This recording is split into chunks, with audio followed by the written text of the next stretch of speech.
Welcome back. Brands Hatch Indy. It's been a long time since the Ray has been here. It was very much in the early days of the Ray. I was pretty new to the Ray. The old setup, I did do a track guide. It is a stinker. If you have it saved, get rid of it. This is much faster.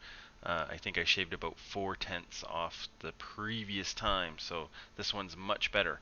This one also is a kind of a tricky one to get all the numbers in there to crunch them. Mark Jeffrey has been posting the setup file on the Ray forum, on the iRacing forum. Check it out. Oh, he might be doing it again. This one, yeah, is a little tricky to set. And good news, it's a standard stack. Spoiler alert. I know you were thinking it was going to be a short stack, but it is a standard.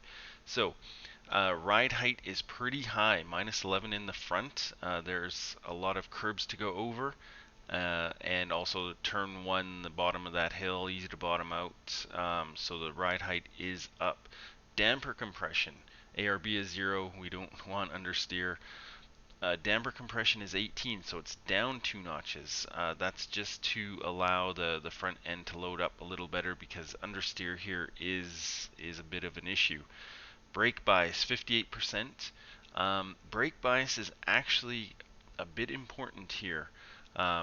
Depending on what you normally have your brake bias set at, is an individual thing, but you do want the front end to load up a bit more, especially for turn 1 and actually a bunch of the turns. So just be aware of that brake bias. Watch it. If the car is understeering too much, you may want to lower that brake bias. You don't want to be locking up too easily, but you do want that front end to load up, and that's why the damper compression is turned down as well. Suspension, soft as they go, front and back. Camber, if you know my channel, you know I play around with the camber. 1.4 on the left, 1.2 on the right. If you don't want to mess around with the camber, leave it at the higher value. And the real tricky spot is the toe-in, 1.5. This one iRacing does not like. However, 1.5 is a big difference. This one's really important. You want a lot of turn in here, and getting it to that 1.5 is pretty important. So that is a good one to get. Camber in the rear, 1.2 on the left, 1 on the right. Again, go with the higher values if you don't want to mess around with the camber. And toe in the rear is 0.4, just to generate a little heat, and as well those toe ins are turned up as well to make the braking more efficient. And in the rear, -10, so just 1 notch higher than the front. ARB is 20. Now, that is pretty high, but you do need to get a lot of rotation in the car for this track, this configuration. There's a lot of tight corners, not much of the straights that Brands Hatch usually has, and so 20 is really what you need. If you are struggling with the car spinning, try a 15 until you get a little more familiar with it and comfortable, but 20 is going to get you around the track faster. Damper compression in the rear is left the same.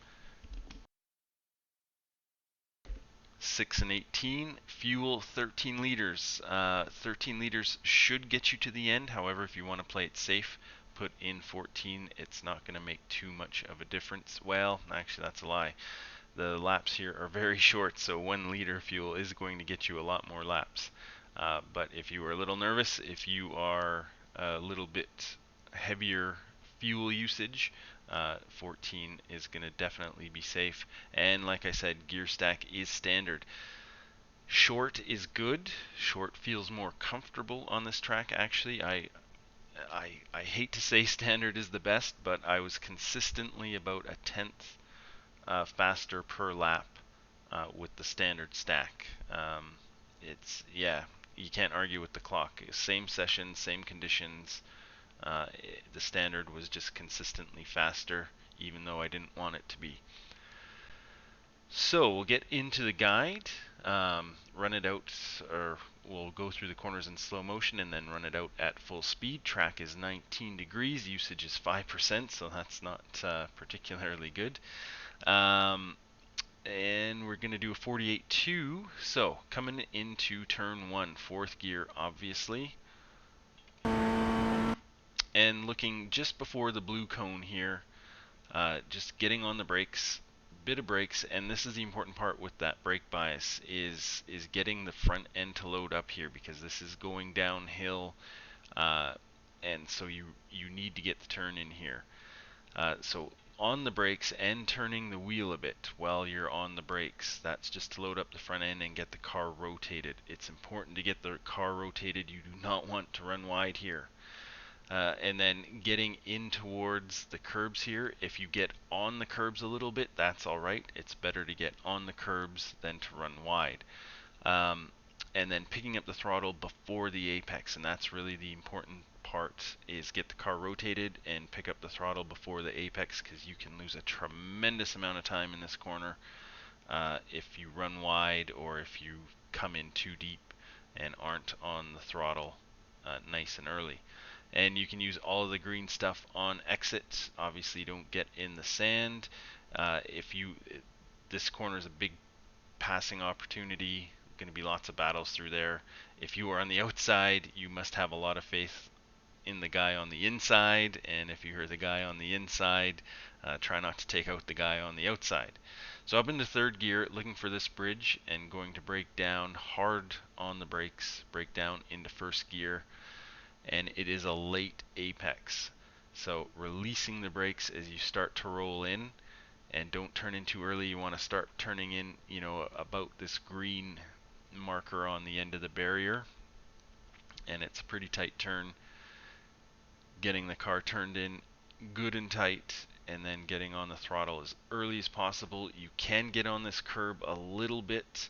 However, if your rear tire is on this curb, that tire is going to spin when you pick up the throttle. You're probably not going to crash, but just be aware that's going to cost you some time as the wheels spin. And then you can get on the grasscrete here, no X for that. Just make sure you're back on track before the end of the grasscrete. And getting up into third gear. So looking for the 50 board, gonna just hit the brakes a little bit to shift down into second gear, get on the grasscrete here, just to open this up a little bit more, and then turning in and getting onto the curb to cut this corner a little bit. You can even touch the grass here just a bit, keep tires on the track, and then picking up the throttle nice and early, because this is a bit of a stretch here of straight. Getting onto the grasscrete here, no X for that.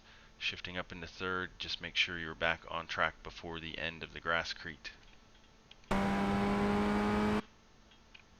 And then again, getting on the grasscrete in third gear, and then looking at that 50 board to turn in. Cold tires, a little bit of a lift, but once the tires are warm, you can do this pretty much full throttle. But it's important to get onto this curb. Again, 2 tires on track. If you get more tires onto this curb, it is very disruptive and very easy to spin and crash and all that good stuff. So cut this corner, but keep 2 tires on the pavement for traction. Third gear, and then you're looking for the bend here in the track, and then just lifting a bit. You don't want to come in here too hot. If you come in here too hot, you're going to run wide, and that is going to cost you a tremendous amount of time.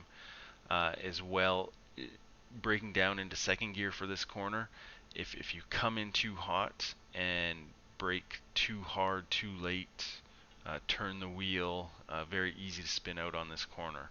So a little lift, and then on the brakes down into second gear, letting the car roll in, releasing the brakes as you turn in. And then the important part here is the curb gets fatter here, and that's when you really want to be picking up the power. Getting on the throttle nice and early, because this is the biggest part, this is the biggest straight of the track in this configuration, and then really important to get a good run into here, especially for your quali laps. If you mess this up, you're going to ruin the lap you're on, and you're also probably going to cost yourself some time into the next lap. And then just working up into third and fourth, keeping the car tight to the right. Just don't turn the wheel too hard. You don't want to be scrubbing speed, but keeping the car tight to the right. And that will get you to the end of the lap. And yeah, again, this is a big battle area here, so watch out for that. So yeah, 48.2. I think that will hold up as a pretty solid time. We'll run this out at full speed. Good luck. There can be a lot of adventures on this track, so we'll see you out there and see you next time.